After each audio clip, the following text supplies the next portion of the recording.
Assalamualaikum teman-teman semuanya. Selamat datang di YouTube channel aku, Fahira Zahra. Hari ini kita akan membahas sesuatu yang simple tapi cukup penting untuk kita ketahui. Yaitu apa? Yaitu vokal. Vokal itu apa sih? Kalian tahu nggak teman-teman? Kenapa sih kita harus belajar tentang vokal? Kenapa vokal penting banget dalam bahasa? Yuk kita kupas satu-satu. Kita kaku. Nah teman-teman, sekarang kita akan membahas tentang vokal. Teman-teman tahu nggak apa itu vokal? Nggak tahu. Nah, vokal itu adalah bunyi bahasa yang keluar dari mulut kita tanpa hambatan dari lidah, bibir, atau bagian mulut lainnya. Nah, kualitas vokal ini ditentukan oleh 3 hal utama teman-teman. Yang pertama itu tinggi rendahnya posisi lidah. Yang kedua, bagian lidah yang dinaikkan seperti lidah bagian depan, bagian belakang, atau bisa bagian tengah. Yang ketiga adalah bentuk bibir saat mengucapkan suatu kata.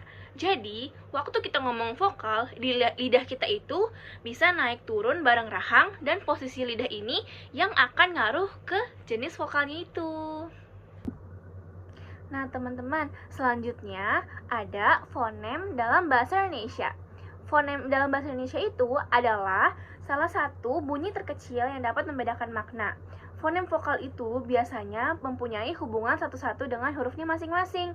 Contohnya, fonem A ditulis dengan huruf A, fonem I ditulis dengan huruf I, dan fonem U ditulis dengan huruf U. Contohnya seperti ini teman-teman.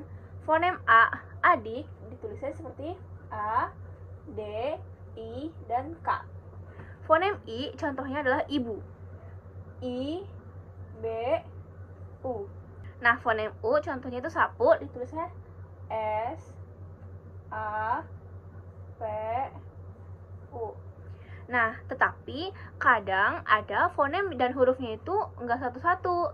Misalnya, fonem A biasanya punya beberapa versi, tapi tetap ditulis dengan huruf A. Jadi walaupun ucapannya kadang beda sedikit, tapi tulisannya tetap sama teman-teman gitu. Nah teman-teman, selanjutnya ada huruf E. Huruf E itu mewakili 2 fonem teman-teman. Yang pertama E biasa, yang kedua adalah E pepet beserta alfonnya. Nah, teman-teman perhatikan ya tulisan ini. Nih, di sini ada kata sewa.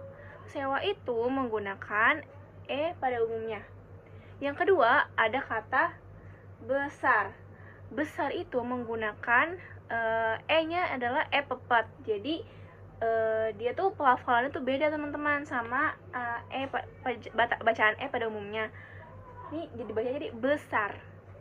Yang kedua, selanjutnya ada kemas. Kemas juga menggunakan E pepet. Jadi dibacanya adalah kemas. Kemudian yang terakhir ada sore. Sore itu menggunakan E yang pada umumnya juga teman-teman, begitu bedanya. Nah teman-teman, selanjutnya kita beralih ke huruf I dan U. Nah, huruf I dan U ini biasanya mewakili fonem secara langsung teman-teman. Jadi mereka tuh gak perlu memikirkan variasi bunyinya kayak gimana. Contohnya, kita ditulisnya kita.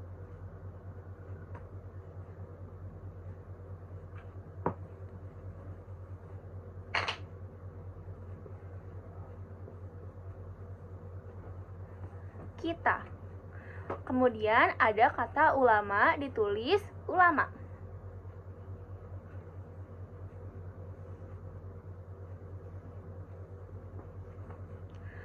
Lalu ada kata ampun, juga ditulis ampun.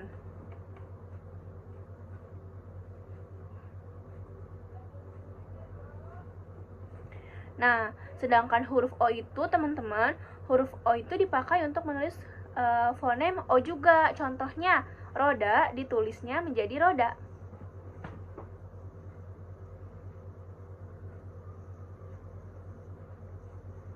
Kemudian ada potong, juga ditulis potong.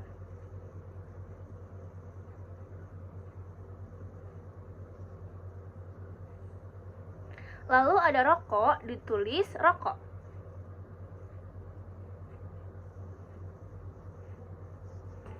Nah, teman-teman, jadi huruf vokal itu cukup konsisten. Jadi walaupun mereka ada beberapa pengecualian pengucapan, tapi huruf vokal itu cukup konsisten dibacanya gitu. Nah, selanjutnya kita bahas diftong. Diftong apa sih teman-teman? Tahu nggak diftong itu apa? Nah, diftong itu adalah gabungan dua bunyi vokal di dalam satu suku kata. Nah, contohnya seperti ini. Ai ditulis dengan huruf vokal A dan I. Kemudian au ditulis dengan huruf vokal A dan U. Lalu ada oi. Oi itu ditulis dengan huruf vokal O dan I. Nah, tapi kita tuh harus hati-hati teman-teman, karena deretan vokal kayak AI, AU, dan OI juga bisa muncul bukan sebagai diftong. Jadi kita harus mengetahui konteksnya itu seperti apa. Di sini ada contohnya teman-teman. Tadi kan kata I ditulis dengan huruf vokal A dan I. Lalu ada kata au ditulis dengan huruf vokal A dan U. Kemudian ada oi yang ditulis dengan huruf vokal O dan I. Nah, ini ada contohnya nih teman-teman. Yang pertama ada kata pantai. Pantai. Pantai ditulis dengan huruf vokal akhirannya A dan I. Jadi pantai. Ya. Terus selanjutnya ada kata gulai. Gulai ditulis dengan belakang huruf vokal gulai A dan I. Kemudian ada kata kalau. Kalau ditulis menggunakan huruf akhiran vokalnya itu A dan U.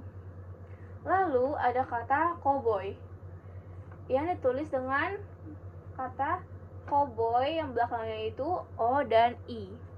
Nah, kalau untuk diftong itu atau bukan, kita tuh harus ngerti cara pengucapannya gimana dan maknanya juga apa gitu. Nah, teman-teman, sekarang kita sudah berada di akhir video nih.